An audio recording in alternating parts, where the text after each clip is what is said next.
नमस्कार दोस्तों, आपका हमारे चैनल मिडनाइट टेरर 13 में स्वागत है। अगर आप हमारे चैनल पर नए हैं तो चैनल को सब्सक्राइब और वीडियो को लाइक जरूर करें। दोस्तों, मेरा नाम राहुल है और मैं उत्तर प्रदेश का रहने वाला हूं। आज मैं आपको मेरे मित्र के साथ घटी एक सच्ची घटना सुनाने जा रहा हूं। मेरे मित्र का नाम गौरव है और हम बचपन से ही बहुत अच्छे दोस्त हैं और हमारी हर एक बात हम एक दूसरे से शेयर करते हैं। हम जब कॉलेज में आए थे तब उसकी सगाई हो गई थी। वो उसकी मंगेतर से, जिसका नाम सोनिया था, वो उसको बहुत प्यार करता था और वो दोनों रात भर मोबाइल पर बातें करते थे। एक दिन की बात है, उसने मुझे बताया कि वो उसकी मंगेतर से रात को बात कर रहा था। गौरव ने उसकी मंगेतर को मिलने के लिए बोला तो उसकी मंगेतर बदली हुई आवाज़ में बोली, तू ज़्यादा मत बोल वरना तेरे को वहीं दफना दूंगी। गौरव एक बात तो सुनकर चौंक गया और फिर सोचा वो शायद मजाक कर रही होगी। फिर गौरव भी उसी मजाक में बोला, क्या कर लेगी तू मेरा, देखते हैं। तो वो फिर बोली, आज रात देख तेरे साथ क्या होता है। यह कहकर उसने मोबाइल रख दिया। अगली सुबह जब गौरव मुझसे मिला तो वो अपनी आप बीती बताने लगा। उसने मुझे रात को फ़ोन वाली बात बताई और उस रात उसके साथ जो हुआ वो बताया। उसने मुझे बताया कि रात को 2-3 बजे के आसपास अचानक उसकी नींद खुली और उसके सामने एक सफ़ेद लंबी दाढ़ी वाला आदमी बैठा था। वो बोलने लगा, ले आ गया मैं, अब देख तेरे साथ क्या होता है। उसने गौरव के गले को पकड़ लिया। उसकी सांसें रुक गई। गौरव ने उसी वक्त हनुमान चालीसा पढ़ना शुरू कर दिया और वो उसके सामने से गायब हो गया। मुझे उसकी बात सुनकर बड़ा अचंभा हुआ कि ऐसा कैसे हो सकता है।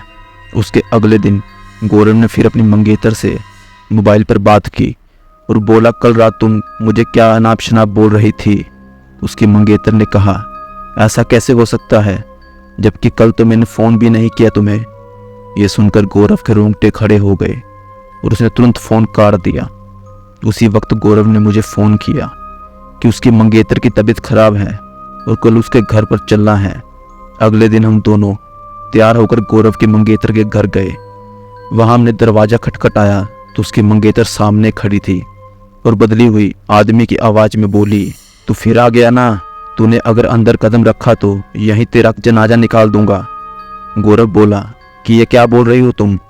गौरव आगे था और जैसे ही उसने घर में कदम रखा उसकी मंगेतर ने दीवार पर टंगी तस्वीर उतारकर गौरव के सर पर दे मारी। उसके सर से खून बहने लगा। गौरव के ससुर और सालों ने उसकी मंगेतर को पकड़कर बिठाया। फिर उसके सालों ने गौरव के सर पर पट्टी बांधी। सोनिया के दादाजी ने बताया कि सोनिया को जिन्न का साया लगा है। इस पर गौरव के ससुर ने उसे अपना मुंह बंद रखने को कहा। थोड़ी देर रुककर हम वहां से सीधा अस्पताल जाकर ढंग से पट्टी करवाई। उसने अगले ही दिन मुझे गौरव का फ़ोन आया, सोनिया की तबीयत बहुत ख़राब है और वो अस्पताल में भर्ती है। गौरव ने बाइक निकाली और हम दोनों जल्दी अस्पताल पहुँचे।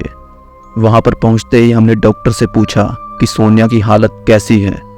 तो उसने बताया कि उसकी हालत बहुत नाजुक है, कोई असली बीमारी का पता नहीं चल रहा और उसके घर वालों को डॉक्टर ने सोनिया को घर ले जाने को कहा है। सभी हैरान थे कि ऐसी क्या बीमारी है जिसका इलाज डॉक्टर के पास भी नहीं है। फिर उसके घर वाले सोनिया को घर ले गए। सोनिया ने गौरव को बुलाया और कहा कि मैं अब ज़्यादा दिन तक जिंदा नहीं रह पाऊंगी और तुम किसी अच्छी लड़की से शादी कर लेना। यह सुनकर गौरव की आंखों में आंसू आ गए और बोलने लगा कि मैं तुम्हें मरने नहीं दूंगा। फिर सोनिया के दादाजी ने उसको पास ही के मंदिर के पंडित जी के पास ले जाने को कहा। हम उसको पंडित जी के पास ले गए तो पंडित जी ने बताया कि उसको एक बुरे जिन्न ने जकड़ लिया है, जिसकी वजह से वो इसके शरीर को नुकसान पहुंचा रहा है। अब बहुत देर हो गई है। पंडित जी ने बताया कि इसका एक ही इलाज है। यहाँ से 80 किलोमीटर दूर एक शिव मंदिर है, वहाँ इसका इलाज हो सकता है। और पंडित जी ने बताया कि इसके साथ वही इंसान जाएगा जिसे वो सबसे ज़्यादा चाहती है। गौरव ने कहा कि मैं चला जाऊँगा, मुझे बाइक भी चलानी आती है।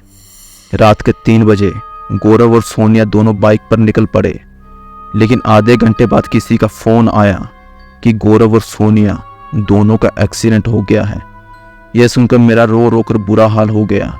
मेरा सबसे करीबी दोस्त अब इस दुनिया में नहीं रहा।